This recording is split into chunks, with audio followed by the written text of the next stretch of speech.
اعوذ باللہ من الشیطان الرجیم بسم اللہ الرحمن الرحیم السلام علیکم ورحمۃ اللہ وبرکاتہ۔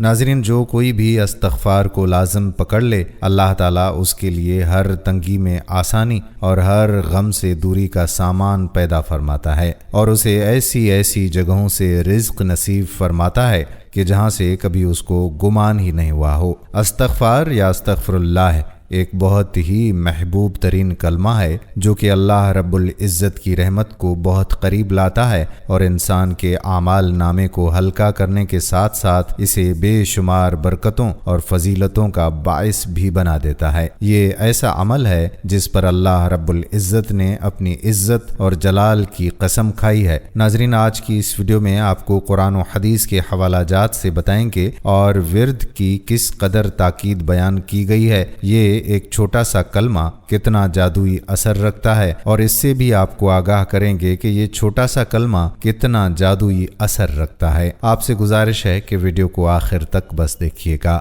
ناظرین، پیارے آقا صلی اللہ علیہ وآلہ وسلم نے ارشاد فرمایا کہ قیامت کے دن جو شخص اپنے نامہ اعمال میں استغفار کی کثرت پائے گا، اس کے لیے خوشخبری ہے۔ استغفار کا عمل اللہ تعالیٰ کو بے حد محبوب ہے۔ ایک حدیث مبارکہ میں پیارے آقا صلی اللہ تعالیٰ علیہ وآلہ وسلم نے ارشاد فرمایا کہ جب بندہ اللہ سے توبہ کرتا ہے تو اس کی توبہ سے رب کریم اس سے زیادہ راضی ہوتا ہے جتنا تم میں سے کوئی اس وقت ہوتا ہے جب وہ اپنی سواری پر جنگل و بیابان میں جا رہا ہو، اچانک وہ سواری اس سے گم ہو جائے، اس حال میں کہ اس پر اس کا کھانا پینا بھی رکھا ہوا ہو، وہ اس کی واپسی سے مایوس ہو جائے اور ایک درخت کے سائے میں آ کر لیٹ جائے۔ ابھی وہ اس حال میں ہو کہ دفعتاً دیکھے کہ وہ سواری اس کے پاس کھڑی ہے، پس وہ اس کی لگام تھام لے، پھر مسرت و شادمانی کے عالم میں یہ کہہ بیٹھے کہ اے اللہ، آپ میرے بندے اور میں آپ کا رب، یعنی خوشی کے باعث غلط جملہ بولتے۔ حضور صلی اللہ علیہ وآلہ وسلم نے اپنے مبارک عمل سے بھی امت کو استغفار کی طرف متوجہ فرمایا ہے۔ ایک حدیث نبوی صلی اللہ علیہ وآلہ وسلم میں ارشاد ہے، اے لوگو، اللہ کے سامنے توبہ کرو، بے شک میں بھی دن میں 100 مرتبہ توبہ کرتا ہوں۔ حضرت عبداللہ بن عمر رضی اللہ تعالی عنہ فرماتے ہیں کہ ہم ایک مجلس میں آپ صلی اللہ علیہ وآلہ وسلم سے 100 مرتبہ استغفار کا یہ پڑھنا شمار کیا کرتے تھے۔ بعض لوگ یہ کہتے سنائی دیتے ہیں کہ ہم توبہ کے باوجود گناہوں سے باز آ نہیں رہے، تو پھر ایسی توبہ کا بھلا کیا فائدہ، ایسے استغفار کا ہمیں کیا فائدہ۔ حضرت محمد صلی اللہ علیہ وآلہ وسلم کا ارشاد ہے کہ جو شخص استغفار کرتا رہے اسے گناہ پر اصرار کرنے والا نہیں سمجھا جائے گا، اگرچہ دن میں 70 مرتبہ وہ اس گناہ کا ارتکاب کیوں نہ کرے۔ ناظرین، ذکر کردہ حدیث مبارکہ کی تشریح میں علماء کرام فرماتے ہیں کہ گناہ پر اصرار کرنے والا وہ ہے جو استغفار نہ کرے اور گناہ پر شرمندہ بھی نہ ہو۔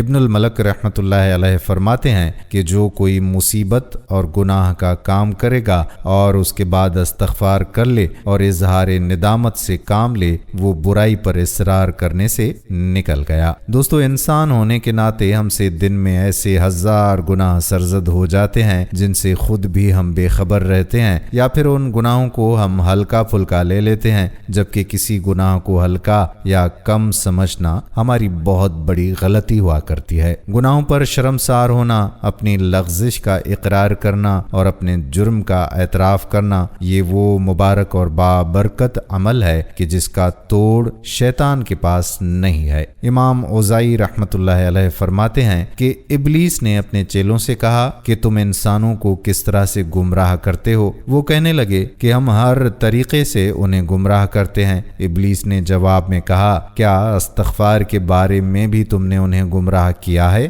یہ سن کر شیطانوں نے جواباً کہا کہ استغفار تو وہ عمل ہے جو توحید باری تعالیٰ کے ساتھ جڑا ہے، اس پر ہمارا زور بھلا کیسے چل سکتا ہے؟ ابلیس نے کہا، میں انسانوں کے درمیان ایسی چیز پھیلاؤں گا جس پر انہیں استغفار کرنے کی نوبت ہی نہیں آئے گی۔ امام اوزائی رحمۃ اللہ علیہ فرماتے ہیں کہ شیطان نے انسانوں میں خواہشات اور تمناؤں کو پھیلا دیا جسے کوئی گناہ نہیں سمجھتا اور اس پر استغفار بھی نہیں کرتا۔ حضرت ابو سعید خدری رضی اللہ تعالی عنہ کی روایت ہے کہ پیارے آقا آقا سرور دو عالم خاتم النبیین صلی اللہ تعالی علیہ وآلہ وسلم نے ارشاد فرمایا، بے شک شیطان نے حق تعالی سے کہا کہ اے میرے رب، تیری عزت کی قسم، میں ہمیشہ تیرے بندوں کو گمراہ کرتا رہوں گا جب تک ان کی روحیں ان کے جسموں میں موجود رہیں گی۔ جواب میں اللہ رب العالمین نے ارشاد فرمایا، میری عزت کی قسم، میرے جلال کی قسم، میرے بلند مرتبے کی قسم، جب تک میرے بندے مجھ سے مغفرت طلب کرتے رہیں گے میں انہیں معاف کرتا رہوں گا۔ دوستو، کسی شخص نے امیر المومنین مولا علی علیہ السلام کے سامنے بلند آواز سے استغفر اللہ کہا تو آپ نے اس سے فرمایا کہ کچھ معلوم بھی ہے کہ استغفار کیا ہے؟ استغفار بلند منزلت لوگوں کا مقام ہے، اور یہ ایک ایسا لفظ ہے جو 6 باتوں پر حاوی ہے، اور یہ کہ جو ہو چکا اس پر نادم ہو، دوسرا یہ کہ ہمیشہ کے لیے اس کے مرتکب نہ ہونے کا پکا ارادہ کر چکا ہو، تیسرا یہ کہ مخلوق کے حقوق ادا کرنا یہاں تک کہ اللہ کے حضور میں اس حالت میں پہنچو کہ تمہارا دامن پاک و صاف ہو اور تم پر کوئی مواخذہ نہ ہو، چوتھا یہ کہ جو فرائض تم پر عائد کیے گئے تھے اور تم نے انہیں ضائع کر دیا تھا انہیں اب پورے طور پر بجا لاؤ، پانچواں یہ کہ جو گوشت حرام سے نشو نما پاتا رہا ہے، اسر رہا ہے، اس کو غم و اندوہ سے پگھلاؤ یہاں تک کہ کھال کو ہڈیوں سے ملا دو کہ پھر سے ان دونوں کے درمیان نیا گوشت پیدا ہو، اور چھٹا یہ کہ اپنے جسم کو اطاعت کے رنج سے آشنا کرو جس طرح اسے گناہ کی شیرنی سے لذت اندوز کیا ہے، اور پھر کہو استغفر اللہ۔ اس فرمان سے ناظرین یہ مطلب ہرگز نہیں لیا جائے گا کہ استغفار نہیں پڑھنا چاہیے یا بلند آواز میں استغفار پڑھنے میں کوئی برائی ہے، بلکہ یہ فرمان استغفار اور استغفر اللہ پڑھنے والے کا صحیح مقام پہچاننے اور اپنے قول میں صادق ہونے کا تقاضا کرتا ہے۔ اس فرمان میں اس جانب اشارہ ہے کہ استغفار ایک ایسا عمل ہے جس پر وعدہ خداوندی ہے کہ امت عذاب سے محفوظ رہے گی۔ آج جو ہم طرح طرح کے عذابات کا شکار ہو رہے ہیں، اس کی وجہ یہی ہے کہ ہم اللہ رب العزت سے سچے دل سے معافی نہیں مانگتے اور استغفار نہیں کیا کرتے، کیونکہ اگر ہم گناہوں کے بعد سچے دل سے استغفار کرتے رہتے تو ہم اس طرح کے پریشان کن حالات سے کبھی بھی دوچار نہ ہوا کرتے، کیونکہ قرآن مجید فرقان حمید میں ارشاد باری تعالی ہے، اور اللہ تعالی ہرگز نہ عذاب کرتا ان پر جب تک تو رہتا ان میں، اور اللہ ہرگز عذاب نہ کرے گا ان پر جب تک وہ معافی مانگتے رہیں گے۔ ناظرین، مولا علی علیہ السلام کا ارشاد ہے کہ ارض کائنات میں 2 امان دیے گئے ہیں، زمین کے 2 امان میں سے ایک تو اٹھا لیا گیا اور وہ رسول اللہ صلی اللہ علیہ وآلہ وسلم کی ذات گرامی ہے، اور دوسرا باقی رہ گیا اور وہ استغفار ہے، اس کو مضبوطی سے پکڑ لو۔ دوستو، معلوم ہوا کہ امت جب تک استغفار کرتی رہے گی تو اللہ تبارک و تعالیٰ کے عذاب سے محفوظ ہی رہے گی۔ اس بات کی مزید تائید اس حدیث شریف سے بھی ہوتی ہے۔ مسند احمد میں حضرت فضالہ بن عبید رضی اللہ تعالی عنہ حضور اقدس صلی اللہ علیہ وآلہ وسلم کا ارشاد نقل کرتے ہوئے فرماتے ہیں کہ بندہ عذاب خداوندی سے امن میں ہے جب تک کہ وہ استغفار کرتا ہے۔ معلوم یہ ہوا کہ ہمیں ہر وقت ہر گھڑی استغفار یعنی گناہوں سے معافی مانگتے رہنا چاہیے۔ حضرت بکر بن عبداللہ المازنی جو اپنے وقت کے فقیہ اور ابتدائی تابعین میں سے تھے، وہ کہیں راستے میں جا رہے تھے، ان کے آگے آگے ایک لکڑہارا بھی چل رہا تھا اور وہ یہ کہہ رہا تھا الحمدللہ استغفر اللہ، تو حضرت بکر بن عبداللہ نے ان سے کہا کہ کیا تو اس کے علاوہ اور بھی کوئی دوسری چیز نہیں جانتا؟ لکڑہارے نے کہا کہ کیوں نہیں، میں حافظ قرآن ہوں اور بہت ساری باتیں جانتا بھی ہوں، لیکن انسان گناہ اور فضل و انعام کے مابین ادھر ادھر رخ بدلتا رہتا ہے، اس لیے میں اللہ تعالیٰ سے اپنے گناہوں کی بخشش مانگتا ہوں اور اس کے فضل و انعام کے لیے اس کا شکر اور تعریف بجا لاتا ہوں۔ تو بکر بن عبداللہ نے کہا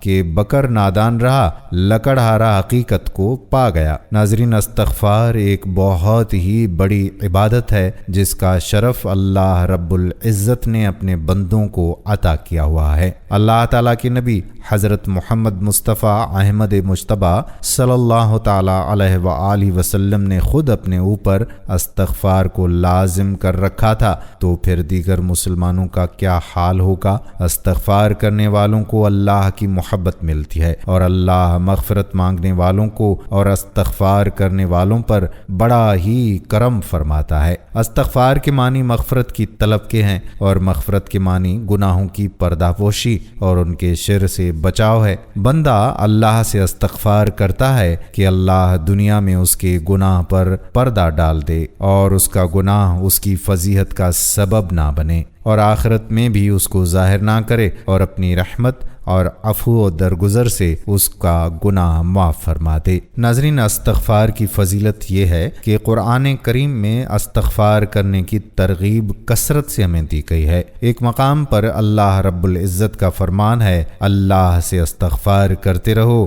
بے شک اللہ بڑا غفور و رحیم ہے۔ ناظرین، ابن کثیر رحمۃ اللہ علیہ فرماتے ہیں کہ رات کی آخری گھڑیاں یعنی تہجد کا وقت استغفار کا بہترین وقت ہے۔ حضرت یعقوب علیہ السلام کو ان کے بیٹوں نے جب معافی کی درخواست کرنے کو کہا تو انہوں نے سحر کے وقت کا انتظار کیا اور سحر میں اللہ رب العزت سے ان کے لیے معافی کی درخواست فرمائی۔ ناظرین، ایک بڑا مشہور واقعہ ہے کہ ایک بار امام احمد بن حنبل رحمۃ اللہ علیہ سفر میں تھے۔ ایک قصبے میں انہیں رات پڑ گئی تو نماز کے بعد انہوں نے مسجد ہی میں ٹھہرنے کا ارادہ کر لیا تھا۔ ان کی عاجزی اور انکساری نے یہ بالکل گوارا نہ کیا کہ وہ لوگوں کو جا کر اپنا تعارف کروائیں اور خوب آہو بھگت کروائی جائے۔ مسجد کے خادم نے امام کو نہیں پہچانا اور ان کو مسجد سے باہر نکلنے کا کہا۔ امام نے سوچا کہ مسجد کے دروازے پر سو جاتا ہوں، لیکن خادم وہاں سے بھی کھینچ کر نکالنا چاہتا تھا۔ یہ تمام منظر ایک نان بائی نے دیکھ لیا جو مسجد کے قریب ہی میں تھا۔ اس نان بائی نے امام صاحب کو اپنے گھر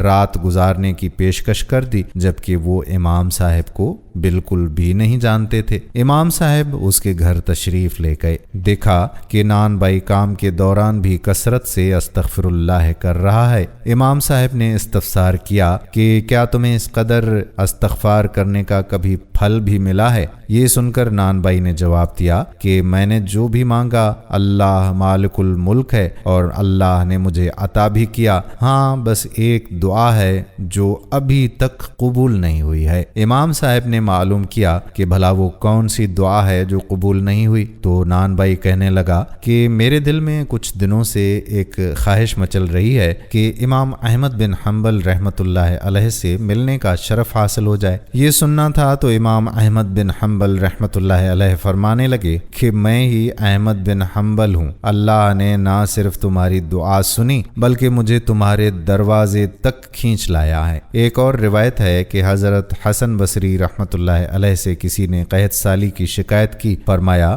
کہ استغفار کیا کرو۔ دوسرے نے آ کر تنگ دستی کی شکایت کی تو اس کو بھی کہا کہ استغفار کرو۔ تیسرا آدمی آیا اور اس نے کہا کہ اولاد نہیں ہے تو فرمایا کہ استغفار کیا کرو۔ چوتھے نے آ کر شکایت کی کہ پیداوار نہیں ہو رہی، زمین میں کمی ہے، فرمایا استغفار کرو۔ کسی نے پوچھا کہ آپ نے ہر شکایت کا ایک ہی علاج کیسے تجویز فرما دیا؟ تو انہوں نے یہ آیت تلاوت فرمائی جس کا ترجمہ ہے استغفار کرو اپنے رب سے، بے شک وہ ہے بخشنے والا، وہ کثرت سے تم پر بارش بھیجے گا اور تمہارے مال اور اولاد میں ترقی دے گا اور تمہارے لیے باغات بنا دے گا اور تمہارے لیے نہریں جاری فرما دے گا۔ واضح ہے کہ استغفار پر اللہ تعالیٰ نے جن جن انعامات کا اس آیت میں اعلان فرما دیا ہے تو ان چاروں کو انہی کی حاجات درپیش تھیں، لہذا حضرت حسن بصری رحمۃ اللہ علیہ نے سب کو استغفار ہی کی تلقین فرمائی۔ حضرت حسن بصری کے عہد میں عتبہ الغلام نامی ایک شخص ہوا کرتا تھا، اس کے ظلم و ستم کی داستانیں دور دور تک مشہور تھیں۔ ایک دن وہ حضرت حسن کی محفل میں آیا، اس وقت وہ قرآن مجید کی یہ آیت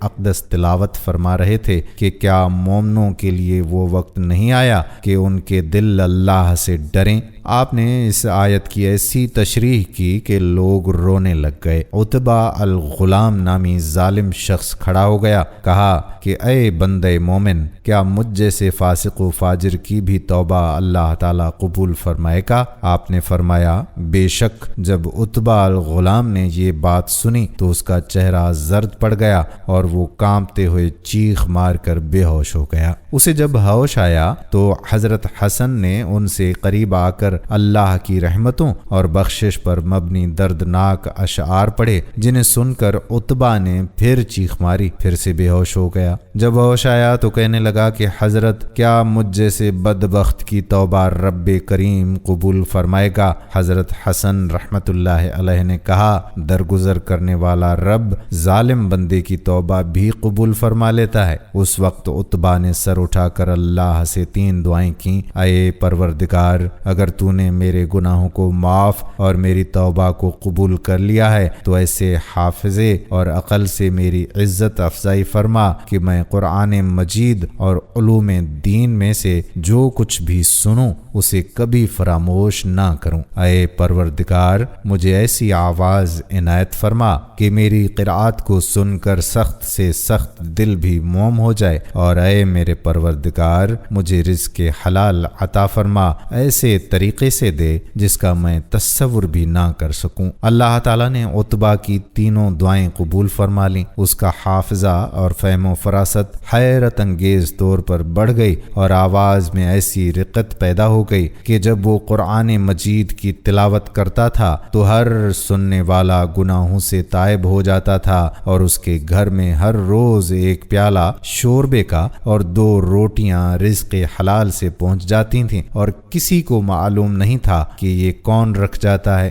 اس حکایت سے ہمیں یہ سبق ملتا ہے کہ گناہ سے توبہ کرنے والا بے گناہ کی مانند ہو جاتا ہے، کیونکہ گناہ کی حقیقت ہے رب سے دوری، اور توبہ کی یہ حقیقت ہے کہ رب سے قرب اور نزدیکی۔ لہٰذا جو شخص سچے دل سے توبہ کر لیتا ہے وہ اللہ کے قریب ہو جاتا ہے۔ دوستو، حضرت حسن بصری رحمت اللہ علیہ فرماتے ہیں کہ ایک دن میں ایک عابد نوجوان کے ہمراہ بصرہ کے بازاروں اور گلیوں میں چکر لگاتا رہا کہ ہم ایک طبیب کے پاس پہنچے جو کرسی پر بیٹھا ہوا تھا۔ اس کے سامنے عورتیں اور مرد حضرات اور بچے ہاتھ میں بوتلیں لیے کھڑے ہوئے تھے۔ ان بوتلوں میں پانی تھا۔ ان میں سے ہر ایک حکیم صاحب سے اپنی بیماری کا علاج دریافت کر رہا تھا۔ یہ نوجوان حکیم کی طرف بڑھا، کہنے لگا حکیم صاحب، کیا آپ کے پاس کوئی ایسی دوا ہے جو گناہوں کو دھو ڈالے اور دلوں کی بیماریاں ٹھیک ہو جائیں؟ حکیم صاحب نے کہا جی ہاں۔ تو نوجوان نے کہا اچھا،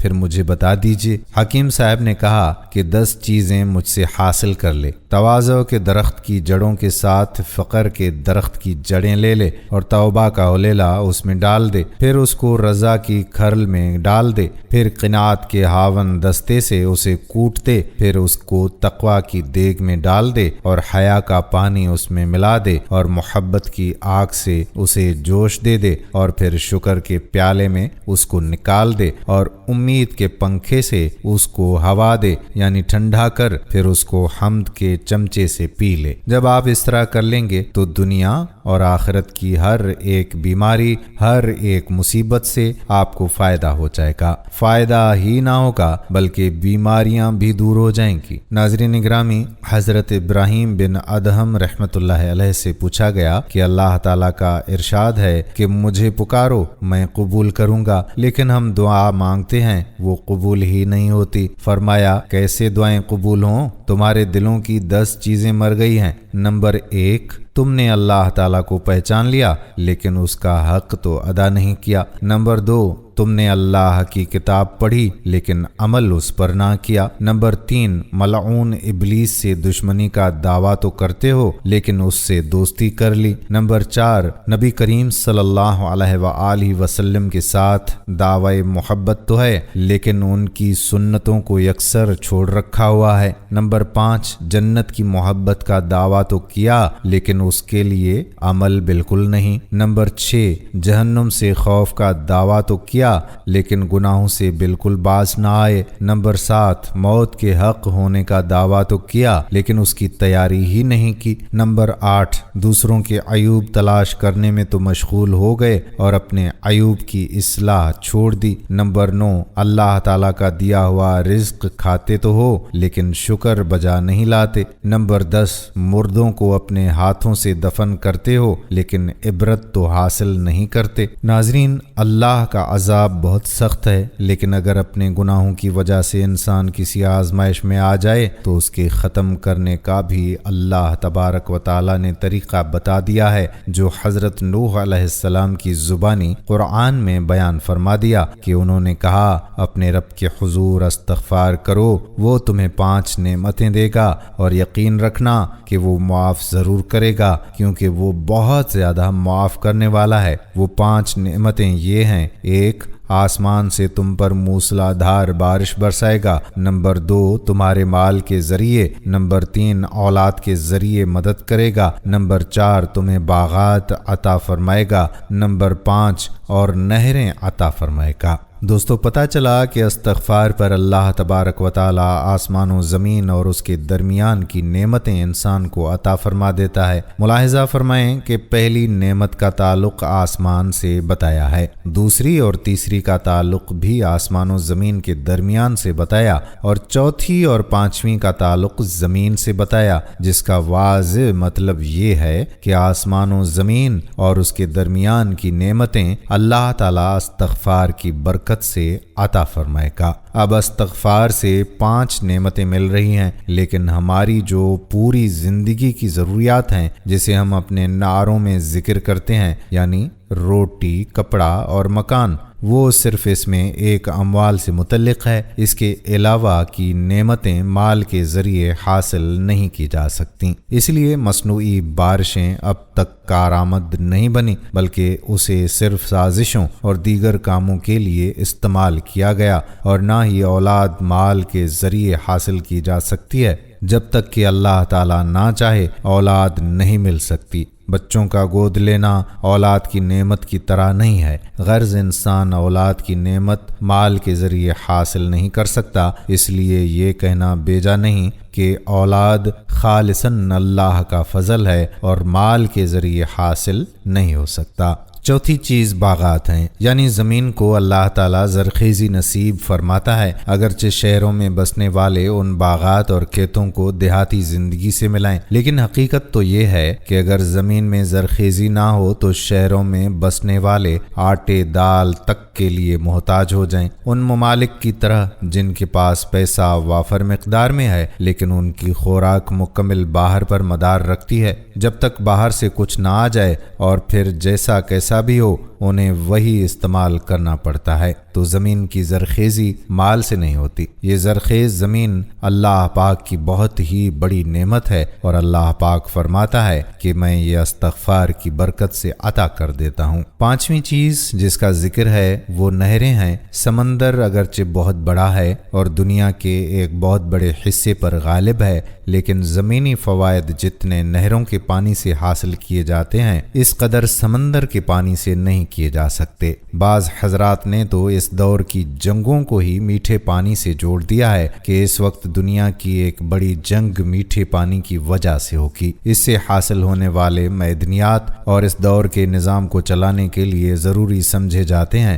وہ سب کچھ اس میٹھے پانی سے ملائے جاتے ہیں، اور یہ نعمتیں اللہ تعالیٰ فرماتا ہے کہ میں استغفار کی برکت سے عطا کروں گا۔ غرض یہ کہ آسمان و زمین اور اس کے درمیان کی نعمتوں کو اللہ تعالیٰ نے استغفار کے ساتھ جوڑ رکھا ہے، اور وجہ اس کی یہ ہے کہ زمین میں جو فساد برپا ہے وہ اللہ کی نافرمانی کی وجہ سے برپا ہے۔ اگر ایک مسلمان اللہ پاک کے احکامات کی مخالفت کرتا ہے تو وہ دنیا میں نقصان اٹھائے گا، اور اس کا ظاہری مسلمان ہونا اسے اللہ کی نافرمانی کی وجہ سے آنے والے عذاب کو ٹال نہیں سکتا۔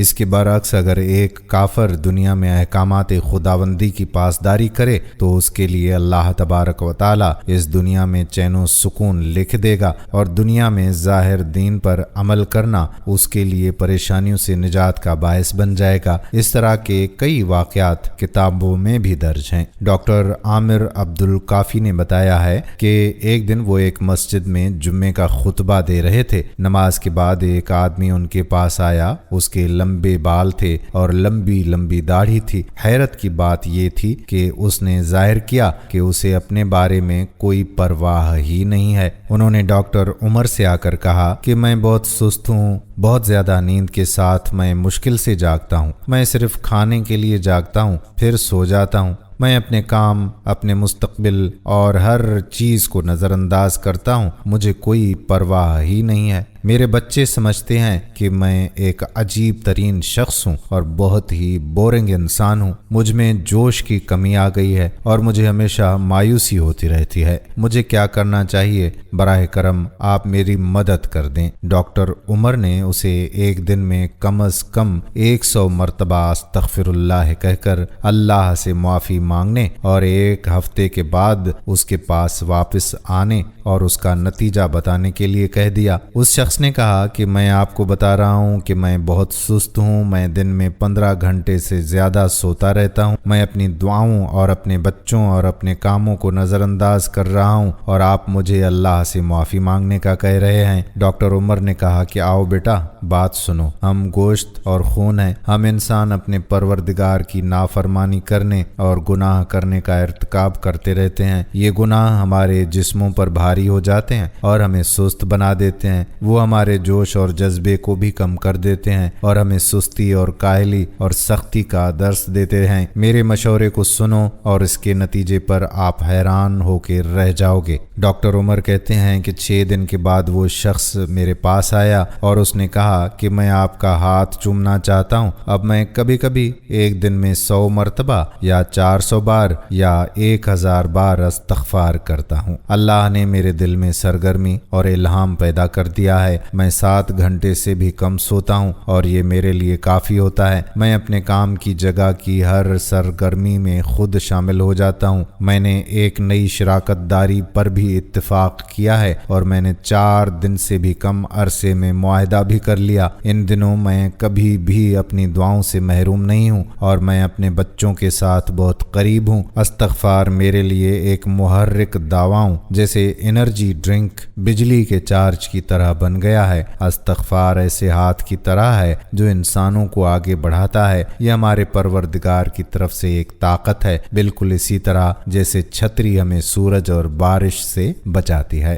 استغفار اس ہاتھ کی طرح ہے جو ہماری راہ میں آنے والی کسی بھی مشکل سے ہماری حفاظت کرتا ہے۔ اپنی زندگی کی کسی بھی ناکامی یا جب آپ کو کوئی بھی تکلیف محسوس ہو، کوئی مایوسی پیدا ہو جائے یا کسی طرح کی بھی بیماری میں مبتلا ہو جاؤ یا کسی پریشانی کے لیے استغفار کا استعمال کریں۔ نبی مکرم صلی اللہ علیہ وآلہ وسلم ایک ہی نشست کے دوران 70 سے زیادہ مرتبہ استغفر اللہ کہتے تھے۔ استغفار کے ساتھ ہمارا پروردگار ہر طرح کی مشکلات سے ہماری حفاظت کرتا ہے۔ مسلم اسکالرز نے اس بات پر اتفاق کیا ہوا ہے کہ استغفار انسان کو ہر چیز میں کامیاب ہونے میں مدد دیتا ہے۔ اب آپ کتنے خوش قسمت ہیں کیونکہ کوئی آپ کی وجہ سے استغفر اللہ کہے گا، کیونکہ آپ نے یہ علم شیئر کیا ہے اور آپ نے اس نیکی کو کرنے میں رہنمائی کی ہے۔ استغفار ہمارے لیے اللہ کی رحمت ہے۔ ناظرین، ایک شخص نے بتایا کہ میری ایک رشتے کی بہن ہے، ان کی 45 سال عمر ہو گئی ہے، اس کی شادی نہیں ہوئی، اس کو میں نے بتایا کہ تم استغفار پڑھو۔ والدین کی وفات ہو گئی تو یہی گھر میں بڑی تھیں، پہلے اس نے چھوٹوں کی شادی کی اور پھر خود رہ گئی، میرے کہنے پر اس نے صرف استغفار پڑھا۔ آپ یقین کریں کہ اس کی زندگی میں اتنا اچھا آدمی آ گیا کہ جس کا گمان تک نہیں ہو سکتا، تہجد گزار اور اس سے 1 سال بڑا ہے اور اس کی پہلی شادی ہوئی تھی، بیوی فوت ہو گئی، بچے نہیں تھے، بہترین گھر مل گیا صرف استغفار کی برکت سے۔ اسی لڑکی جس کی شادی ہوئی تھی اس کا اب بچہ نہیں ہو رہا تھا، اسے میں نے کہا کہ تم استغفار پڑھا کرو، اس نے اب استغفار پڑھنا شروع کر دیا ہے۔ اس کو اللہ پاک نے امید لگائی ہے، لیکن اس نے استغفار چھوڑ دیا۔ میں نے اس کو کہا کہ آپ کی اس عمر میں شادی ہوئی ہے اور اب اللہ نے اس عمر میں آپ کو امید لگائی ہے، آپ لوگوں کو مت بتائیں،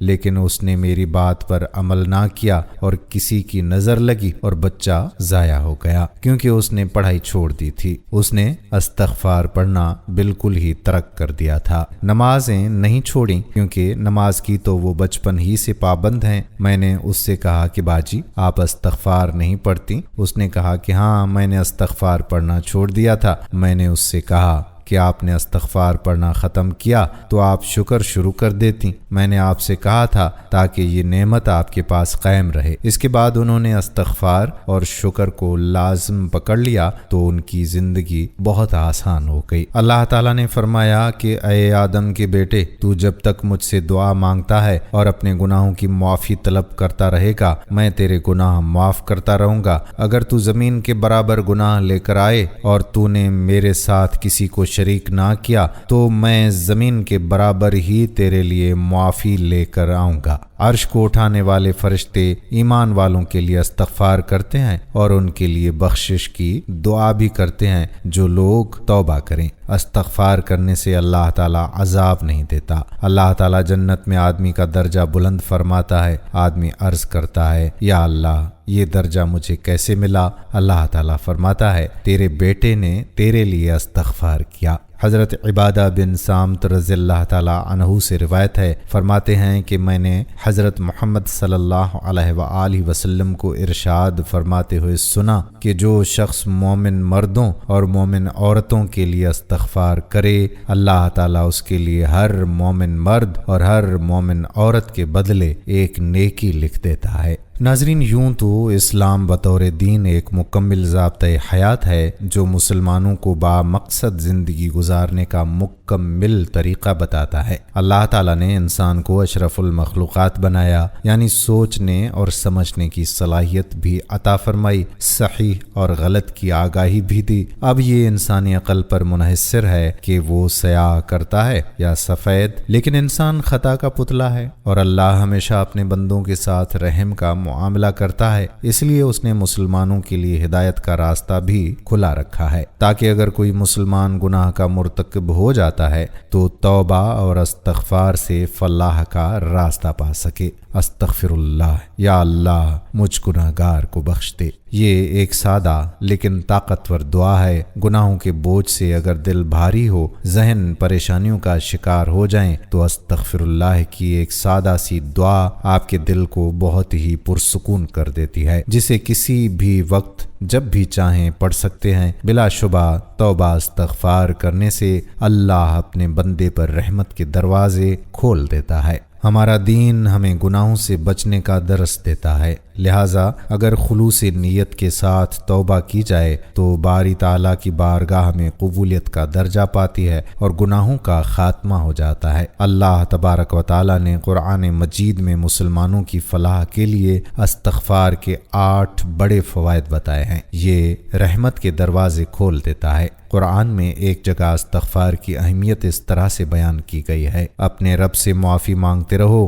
بے شک وہ ہمیشہ معافی دینے والا ہے، یعنی صرف اللہ سے رحمت کے طلبگار رہیں کیونکہ وہی معاف کرنے والا ہے۔ ایک حدیث کے مطابق نبی پاک صلی اللہ علیہ وآلہ وسلم نے فرمایا کہ اللہ تعالیٰ ایسے شخص کو اپنے عرش کے سائے میں جگہ نہ دے گا جس نے تنہائی میں اللہ کا ایسے ذکر کیا کہ اس کے آنسو جاری ہو گئے۔ ناظرین، آج کے اس دور میں لوگ دولت کمانے کی دھن میں اس قدر غافل ہو گئے ہیں کہ وہ اسلام اور اللہ کے ساتھ اپنے فرائض کو بھی بھولتے جا رہے ہیں۔ وہ یہ بھی بھول بیٹھے ہیں کہ توبہ کرنے کے لیے کچھ وقت نکالنا ضروری ہے، کیونکہ اس کی برکت سے اللہ رزق، مال و دولت اور اولاد میں اضافہ کرتا ہے، اور اس بات کا ذکر قرآن مجید میں بھی کیا گیا ہے۔ خلوص دل سے اللہ کی بارگاہ میں معافی طلب کرنے سے دعا کو قبولیت کا شرف حاصل ہوتا ہے۔ کسی مومن کے لیے دعا سے بہتر اور کوئی چیز نہیں ہے۔ وہ جو جو کچھ اپنے رب سے مانگتا ہے، جس بھی چیز کی امید رکھتا ہے،